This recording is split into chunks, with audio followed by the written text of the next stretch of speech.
peristiwa yang tur itu kegilaan saya dengan teman-teman di teater waktu itu. Modal kami nggak dibiayai pemerintah. Sampai hari ini yang konyolnya, kota sebesar ini nggak punya gedung kesenian loh. Ini aneh Medan. Iya, Medan tidak punya gedung kesenian. Ya lalu kemudian kalau pemerintah dukung, ya alhamdulillah, nggak dukung ya kita jalan aja. Ya kalau dari saya kepingin punya wali kota dan gubernur yang cerdas. Siap. Jangan buta huruf lagi. Kalau wali kota dan gubernur kita nggak cerdas juga lagi, saya bilang goblok.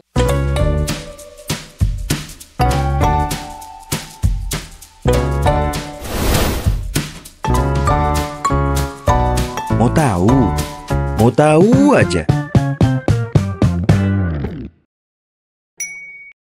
Halo Sobat Mister, kembali lagi di podcast Mau Tahu Aja. Dan kali ini di podcast Mau Tahu Aja bareng Una. Dan pastinya kita sudah menghadirkan bintang tamu nih, teman anak muda.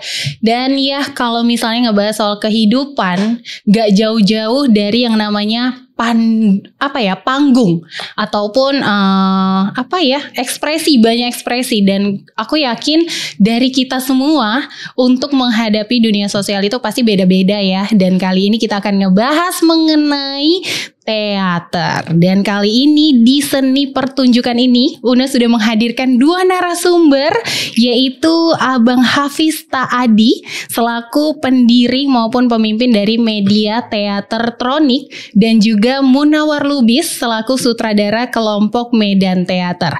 Gak cuman itu, dua narasumber kita ini juga selaku panitia penggagas Parade Teater Medan, sutradara dan juga sekaligus pemimpin kelompok teater. Halo Abang, apa kabar Abang berdua? Halo, baik Una. Sorry. Alhamdulillah. Bang, gimana nih tadi perjalanan dari Abang dari mana nih? Agak hujan tadi. Agak hujan. Agak gerimis ya. Gerimis. Berdua nih Abang dari rumah? Ya. Atau rumahnya sama? Ya, Taman Budaya tadi. Oh, dari Taman Budaya. Oke, Bang, Una sedikit kepo nih. Mungkin ke Bang Hafiz dulu ya. Dari tahun berapa sih Abang terjun ke dunia teater? Wah, kalau terjun bebas di dunia teater saya sejak 83. Wow, sudah lama juga. Sampai hari ini. Sampai hari ini. Sampai hari ini. Kalau Bang Munawar? Kalau saya konsentrasinya di 2008 pas baru kuliah. Tapi waktu usia pelajar saya udah main-main drama dulu gitu, diajak-ajakin. Tapi seriusnya itu 2008 sejak mahasiswa ya. Oke, berarti Bang Hafiz cuttingan dari Bang Munawar. Iya. Bang, kan udah cukup lama ya Bang Hafiz ya terjun di dunia teater ini. Udah kemana aja sih dan pernah belajar di mana? Saya belajar di Medan awalnya. Kemudian tahun 89 setelah saya menyutradari yang pertama, itu Surat Setan, karya sahabat saya Forman Wilson, itu kemudian kami tour keliling Indonesia. Oke. Keliling Indonesia itu kemudian dapat rezeki baru, kami belajar di Bengal Teater Rendra sampai menjadi anggota Bengal Teater. Nah, kalau berkeliling dari dunia kesenian, saya di Kuala Lumpur, ke Ipoh, Penang, ke USM, Universitas Sains Malaysia, itu pernah berapa kali kita diundang. Sudah internasional. Terakhir 2009 saya ke Belanda dari dunia kesenian. Keren.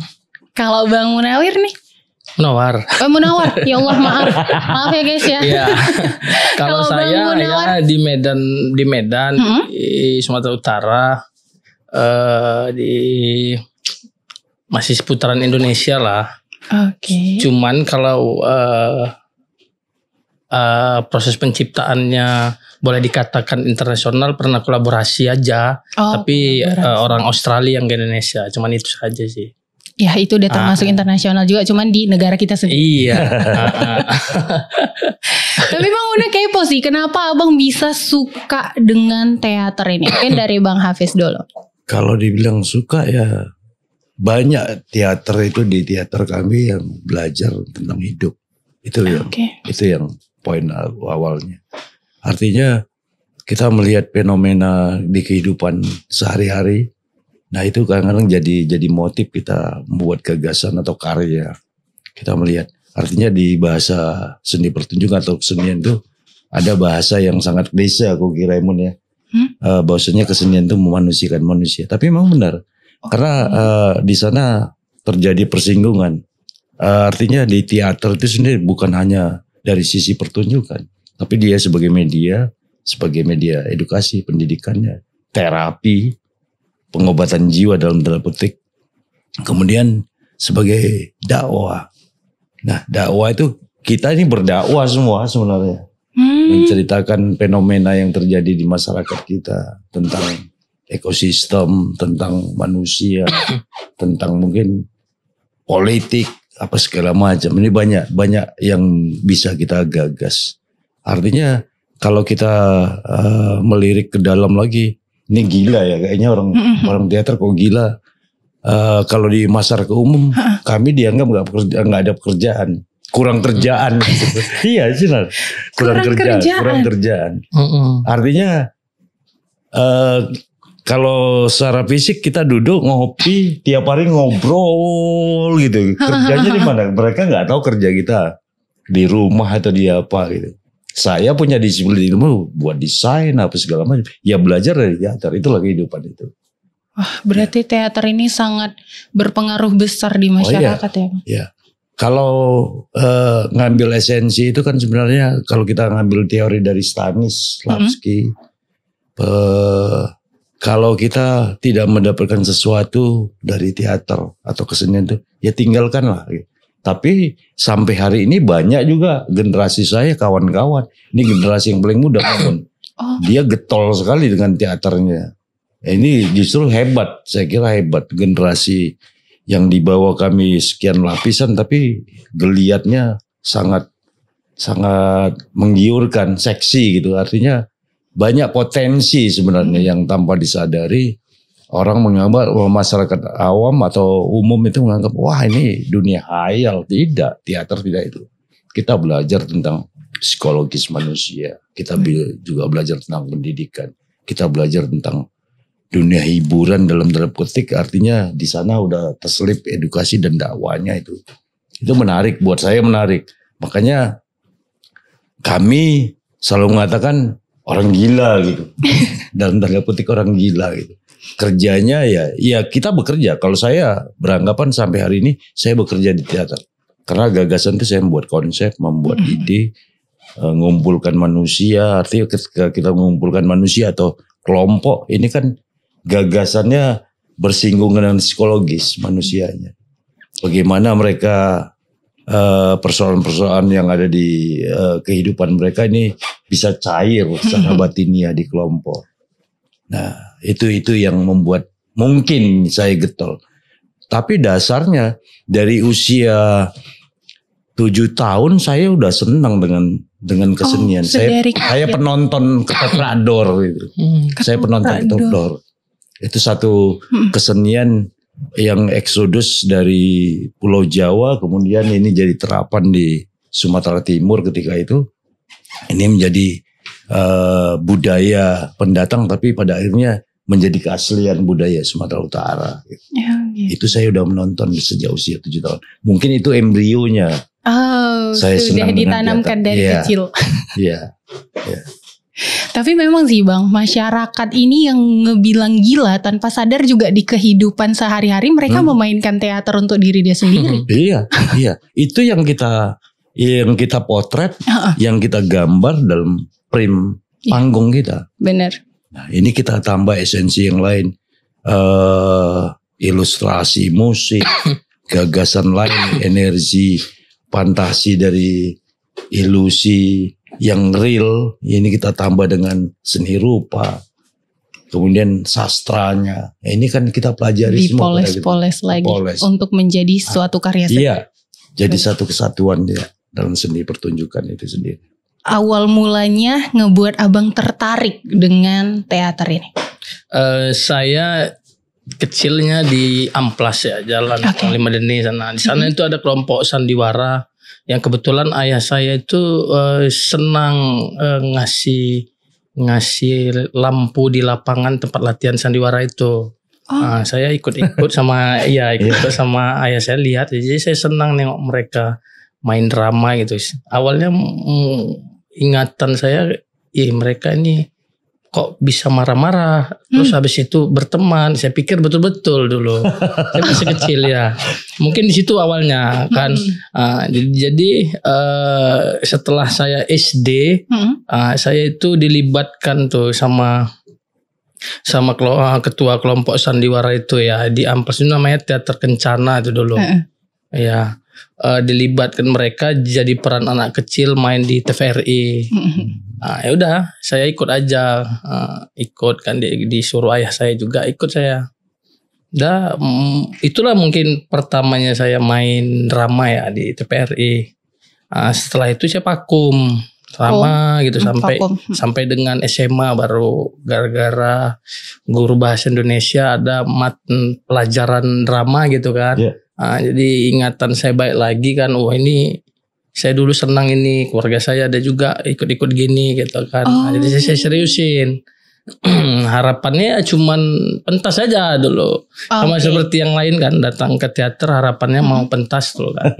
Iya, karena memang datang ke teater tuh ya nggak ada orang-orang yang datang itu bukan, kalau saya amati ya, bukan orang-orang yang punya basic atau punya latar belakang sesuatu hal yang baik gitu. Pasti datang karena ingin pentas gitu. Bukan untuk mengurus manajemennya atau mengurus, belum ada saya lihat. Belum ada itu ya. Rata-rata yang datang itu mau pentas di atas panggung. Sama kayak saya dulu awalnya emang saya itu.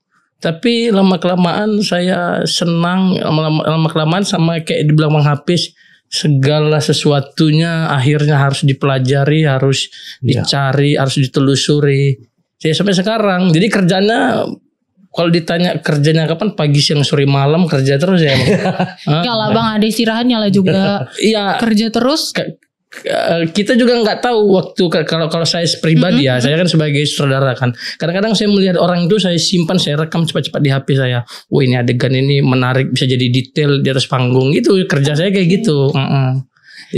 Jadi kerjanya memang itu pagi siang sore malam kerja, ngulik-ngulik terus, ngulik karya terus gitu. Karena nggak ada, bagi saya tuh nggak ada karya yang betul-betul dia sempurna jadi di atas panggung. Dia pasti akan terus tumbuh gitu. Dia akan terus berkembang. Itu dapatnya dari mana ya? Dari kerja pagi siang sore malam itu. Pengalaman itu. Iya, karena konsep yang udah kita buat akhirnya bisa jalan entah kemana-mana dia. Kalau ya gitulah. Nah Bang, Abang Munawar ini juga sering gak sih dibilang orang gila sama seperti Bang Hafiz? Kalau waktu mahasiswa dulu, orang tua saya nggak sukanya karena saya nggak pulang gitu. Saya lebih sering di Taman Budaya. Iya, bandel-bandel nggak pulang di Taman Budaya, tapi aktivitasnya aktivitas positif ya. Bandel-bandel orang muda lah. Iya, anak muda banget.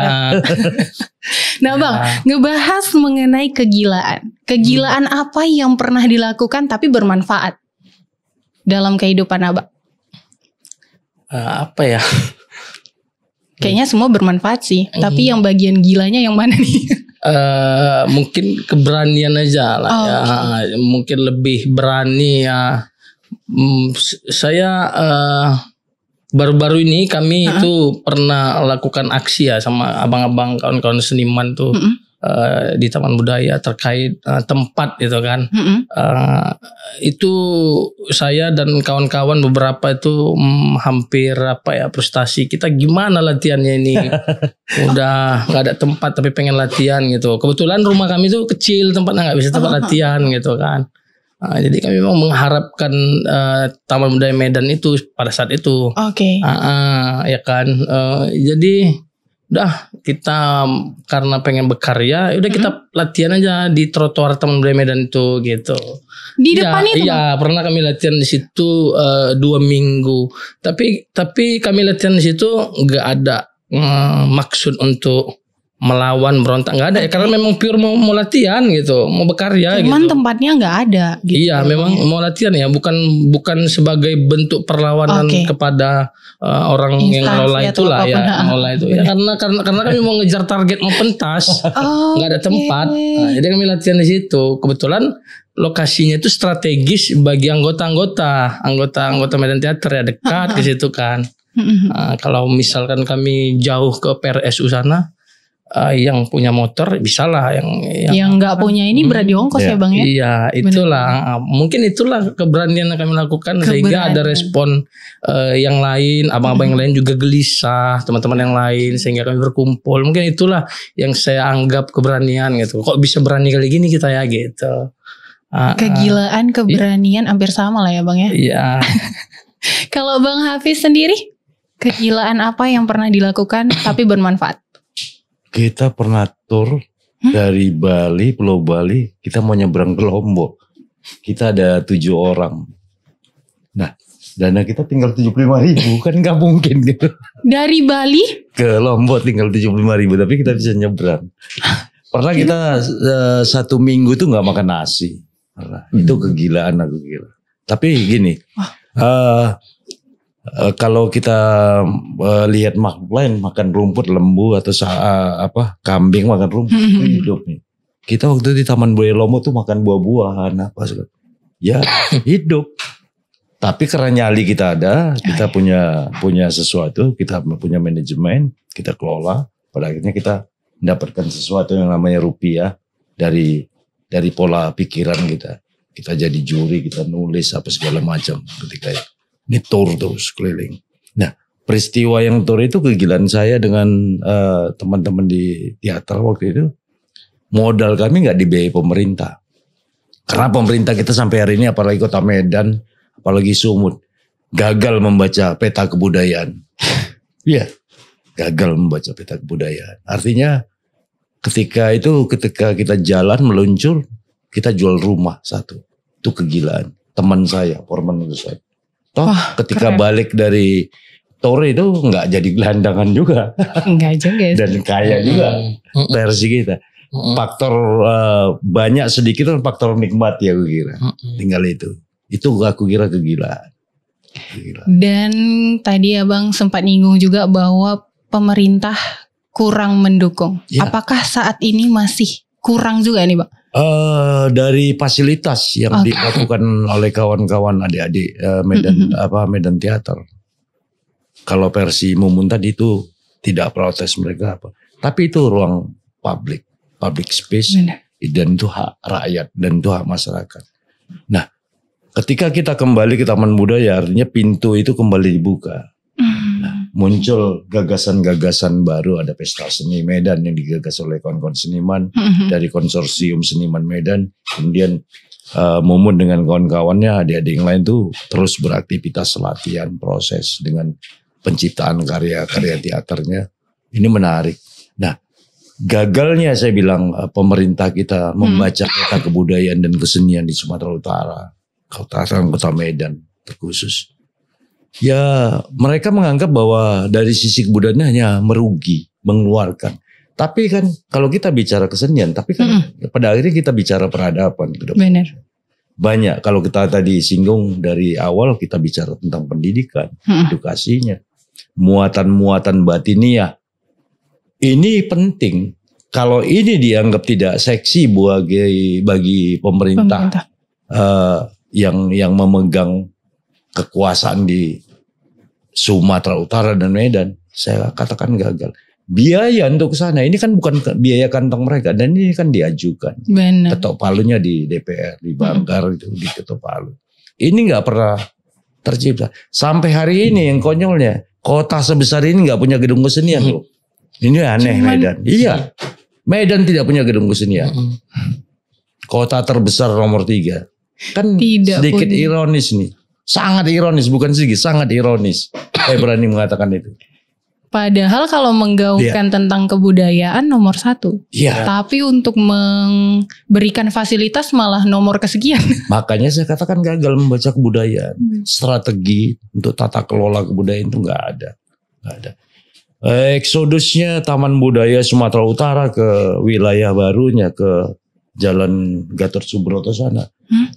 Bayangan mungkin petinggi-petinggi itu hanya butuh kantor, bahwa orang kebudayaan itu butuh panggung, butuh ruang laboratorium untuk beraktivitas. Ini kan yang tidak dipikirkan mereka. Jadi bentuk kesenian yang di kepala mereka itu masih seputar ya genjreng-genjreng, joget-joget, hanya seperti asap rokok menguap habis. Ya.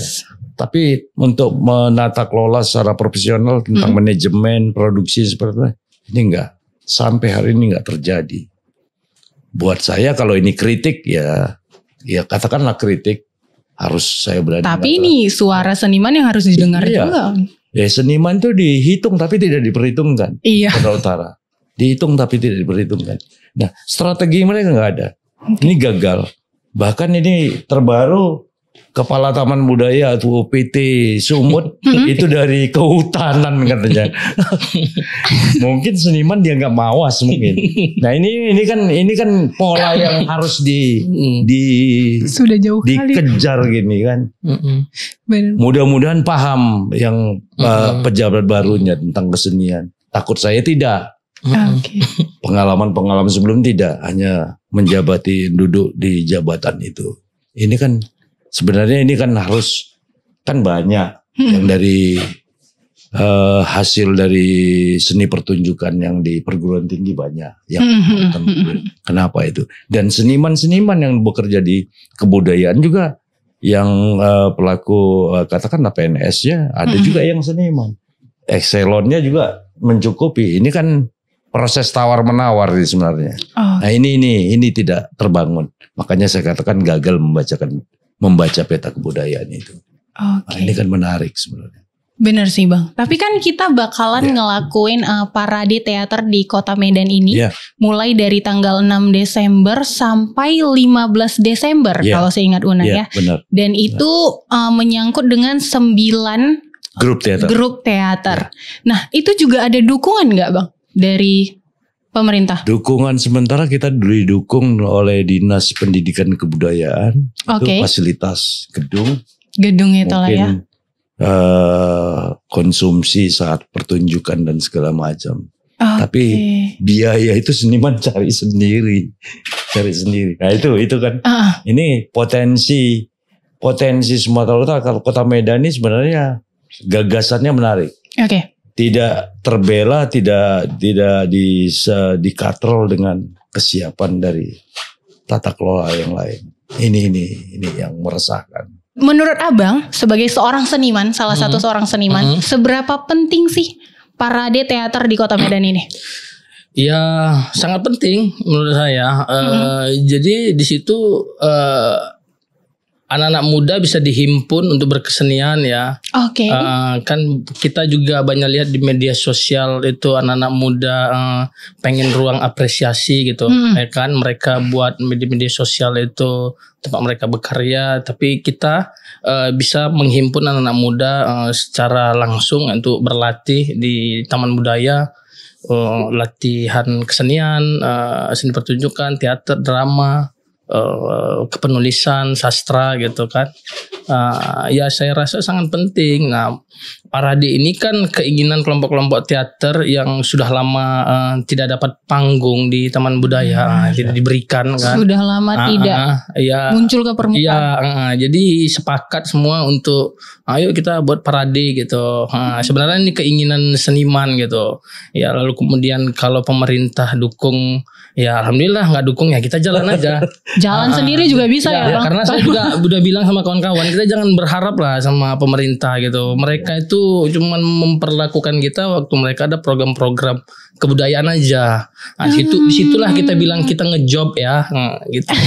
Bukan akhirnya kita ngikut, kita ngejob di situ. Ngejob ya Bang. Iya, kita juga gak usah berharap mereka, karena itu saya juga memang belum lama lah ya, tapi saya catat itu riwayat perjalanan pemerintah yang dulu dengan janjinya di dunia kesenian ini ya. Padahal pemerintah pusat tuh udah memisahkan Kementerian Kebudayaan ya. ya kan, masa mereka juga nggak responsif ya pemerintah kota kita ini kan terhadap itu. Nah kita ini entah dianggap apa sama mereka juga, kita nggak ada masalah mereka nganggap kita apa ya kan. Iya, nggak ada ini juga ya. Iya. Tapi nomor paling akhir. Iya, tapi yakin lah ini kemarin pasti mereka ada ngelibatin itu kawan-kawan abang-abang seniman tuh untuk mereka maju, pasti ada mereka libatin. Saya yakin itu. Pasti Bang, kalau misalnya udah untuk maju ya mereka bakalan ngelibatin apapun itu, elemen terkecil pun dilibatkan sama mereka. Iya, tapi pada akhirnya nanti ke depan kayak mana kita juga nggak peduli sih sebenarnya. Karena ya dengan fasilitas yang seperti itu aja ya kita bisa buat panggung alternatif ya. Bisa kita dandani gitu. Kita kan juga punya properti pertunjukan di rumah. Kita secara urunan gitu gabung-gabungkan alat untuk jadikan panggung yang macam panggung apa itu. Kita sulap jadi tempat yang layak lah ya. Oke. Sebenarnya sih tanpa pemerintahan juga ya nggak menutup kemungkinan kita juga bisa gitu kan Bang. Dari seorang seniman sendiri juga bisa untuk membuat pertunjukan sendiri. Karena bagi pemerintah itu mungkin apa ya, anggaran kesenian gitu. Orang ini membuat apa anggarannya, karena mereka dari segitu aja melihatnya. Padahal pemerintah pusat tuh ada balai pelestarian kebudayaan dibuat, ada dinas kebudayaan dibuat, ada segala macam urusannya, segala macam urusan-urusan kesenian itu dibuat sama pemerintah gitu. Itu kan untuk kita masyarakat seni kan dibuat. Benar, seharusnya seperti itu. Tapi kenapa ya sampai ke bawah ya cuman tetes-tetesan aja yang sampai menetes saja dia. Ya setidaknya ada lah meskipun tetes. Ya harus didukung, gitu. Seniman harus didukung. Benar. Harus didukung karena kita kan kalau kita bicara dari awal tadi tentang pendidikan, edukasi, ya mereka harus dukung. Ini salah satu media untuk pembelajaran,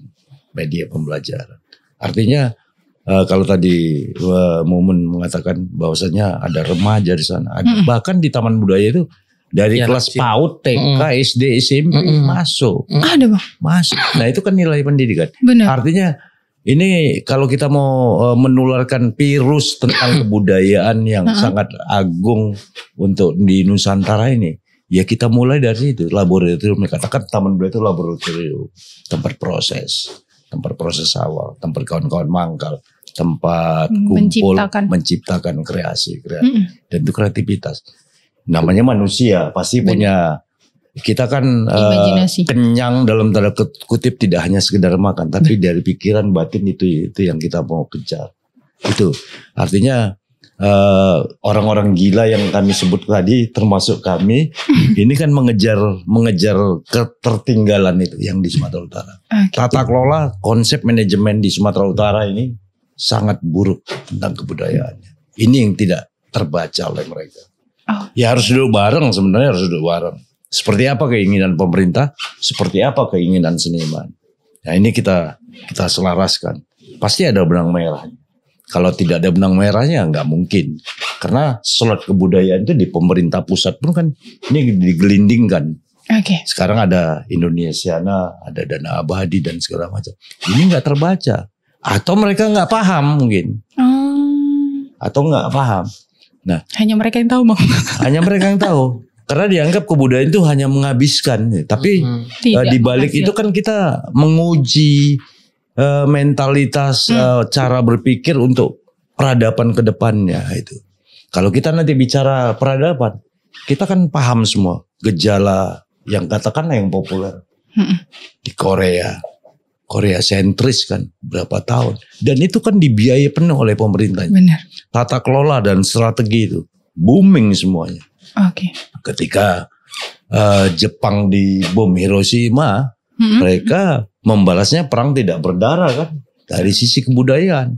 Sushi itu di mana-mana, itu kan kebudayaan, pakai pola kebudayaan. Bahwa kalau kita balik ke Nusantara, ke Indonesia, budaya kita kenapa disodok ini agung bahwa ini, dan memang itu benar, sangat memungkinkan untuk disodok kembali, diperhatikan kembali. Kita negara lain katakanlah belum bicara tentang logam, Nusantara ini sudah bicara logam, dari alat musik, gamelan apa segala macam. Itu kan peristiwa. Nah kesenian tuh, kebudayaan itu kan sebuah peristiwa. Ini nggak pernah mereka pikirkan. Iya, nggak pernah diangkat juga dari mereka. Hanya sebatas hiburan populer gitu. Ya, kesenian yang pertunjukan saja. Iya, itu. Ya itu yang saya katakan nguap seperti asap rokok. Kayak kayak gelembung balon-balon sabun tuh. Nyampe atas udah pecah deh Bang. Tiba rame habis itu cepat pecah gitu. Kayak gitu. Oke, tadi Abang juga sempat menyinggung mengenai anak muda yang ikut serta juga. Ngelihat antusiasme dari anak muda ini. Seberapa antusias sih mereka Bang dengan teater ini dari seperjalanan Abang sebagai seniman? Kalau kita banding ya 100 orang. Walaupun yang nyangkut itu 5 potensinya. Tapi yang 5 itu udah benar-benar. Artinya dia punya potensi idealis. Kita bilang idealis. Tapi ada juga seperti dikatakan Mumun tadi. Artinya ketika adik-adik ini ya zamannya udah beda ya. Ketika mereka ikut teater. Kepuasan mereka berdiri di atas panggung. Gagah mereka. Tapi itu nggak apa-apa. Tinggal kan kita dampingin terus. Kita isi, kita cas, kita isi virus, kita injeksi terus. Mudah-mudahan dari sekian orang ini nyangkut satu. Dan itu terjadi di kita terjadi. Ada yang nyangkut dalam pengertian dia tetap di grup berlatih apa segala macam. Ya Mumun paham betul itu soal itu. Hampir rata Mumun mahasiswa ya. Bang. Pelajar juga ada. Ya, nah menurut Abang gimana tuh Bang? Melihat kalau anak muda dan cara supaya mereka ini tertarik gitu loh Bang. Karena kan yang namanya seni teater ini harus juga ada anak mudanya. Tapi dari 100 hanya 5. Kan berarti masih kurang juga. Nah gimana nih untuk ngebawa mereka supaya mereka tertarik juga dengan teater?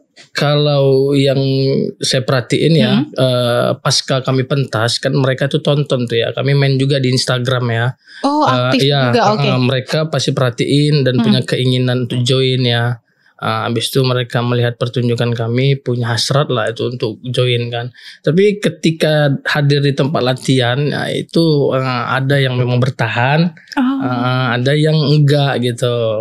Ya mereka lihat dulu perjalanan untuk sampai ke pentas itu gimana gitu. Kadang-kadang ada yang kurang sabar gitu.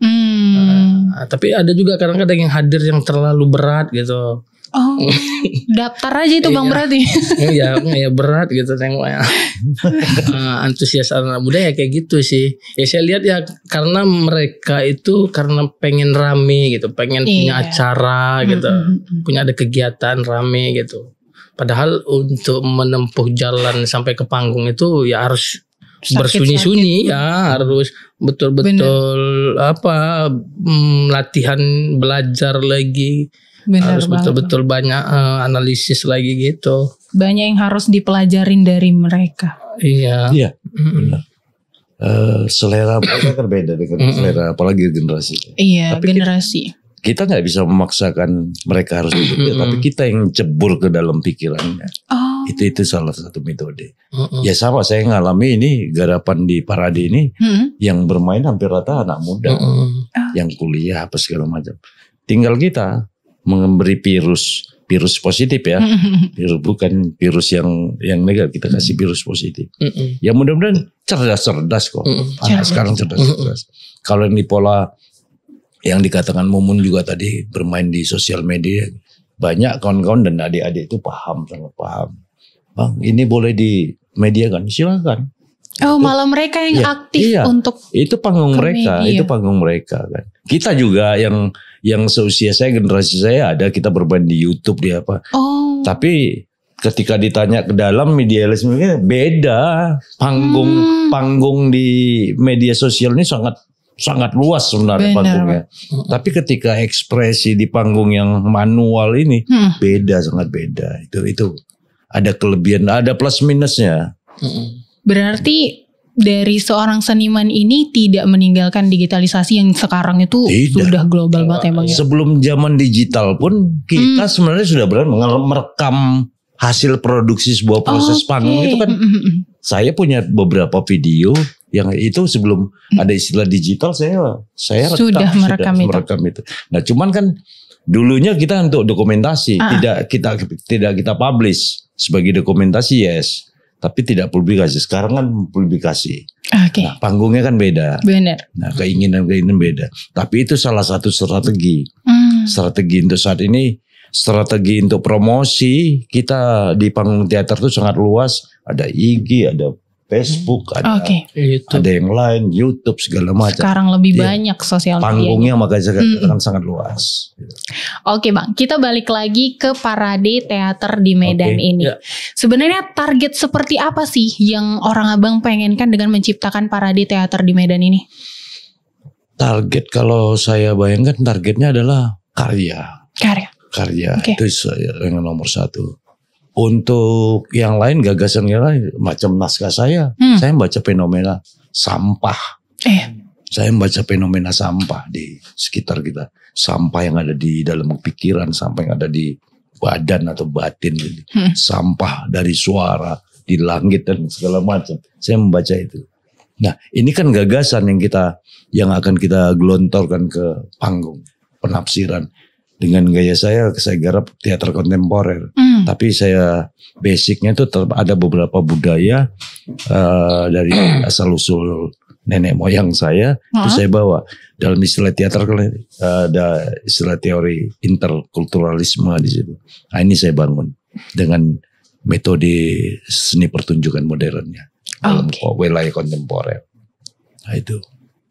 Nah sekarang ini kan media sosial besar banget ya Bang. Seberapa pengaruhnya kah seorang seniman dengan konten kreator yang zaman sekarang ya mereka juga menciptakan panggung mereka sendiri, cuman dari bentuk konten yang mereka buat di sosial media. Mungkin Bang Munawar boleh. Menurut saya ya kita sebagai seniman harus tetap berkontribusi ya terhadap media sosial itu ya. Kita juga harus terus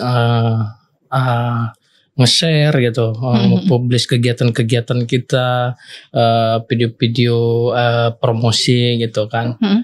Kalau soal itu yang saya katakan tadi di awal kan, bahwa anak muda sekarang juga udah buat ruang gitu kan di media sosial untuk katakanlah konten creator itu juga konten-kontennya itu adalah berteater ya, karena mereka kan menghibur, ada yang bermanfaat gitu, ada yang tujuannya untuk komedi gitu kan. Sekarang ya memang anak muda senangnya itu karena kita paham nggak ada sekarang orang yang nggak punya HP kan. Iya benar banget. Anak umur 3 tahun kan udah ada Bang. 15 menit dia nggak megang HP udah gelisah. Iya benar. Jadi ya kita sadari itu ya, kita selaku seniman juga harus tetap berkontribusi ya di media sosial itu. Bagaimana juga kita buat konten-konten yang baik ya, maksudnya ya mengimbangi dampak-dampak negatif dari penggunaan gadget gitu kan. Kita buat yang menarik, yang nge-share wawasan gitu di konten-konten itu. Itulah kontribusi kita mungkin terhadap adanya media sosial nih yang booming nih. Gitulah. Benar-benar. Dan ini ngebuat Una penasaran sih Bang. Sebenarnya teater di kelompok lah ya, atau komunitas mungkin. Komunitas teater di Kota Medan ini itu ada berapa banyak sih Bang? Kalau kita ratusan. Berarti banyak juga ya? Banyak, ratusan. Di sekolah-sekolah sekarang ada. Iya, di universitas pasti ada. Eskul itu. Eskul UKM. Di Unimed sekarang ada seni pertunjukan. Ya, ada juga jurusannya. Jurusan seni pertunjukan. Nah, itu yang saya bilang tadi, bahwa ya dari pemerintah pusat itu ada peduli terhadap kita kesenian itu. Masa pemerintah daerah nggak merespon itu kan? Bahwasanya dari atas sana udah dibuat tuh jurusan seni pertunjukan. Nanti mereka keluar dari situ mau jadi apa? Iya kan? Jadi tukang pang. Ya bukan juga bukan juga maksud mau ini ya, mau apa menghalangi atau mau bukan maksud mau menjas mereka, bukan gitu juga ya. Cuman supaya ya, mereka lebih terbuka lagi dan peka lagi. Bahwa pemerintah pusat itu juga udah memikirkan kesenian gitu. Iya. Masa kita gerakannya lamban cuman kali untuk, nih, lamban. Iya, untuk acara-acara aja gitu kan. Itu pun susah ya Bang ya. Iya. Iya gitu. Kan.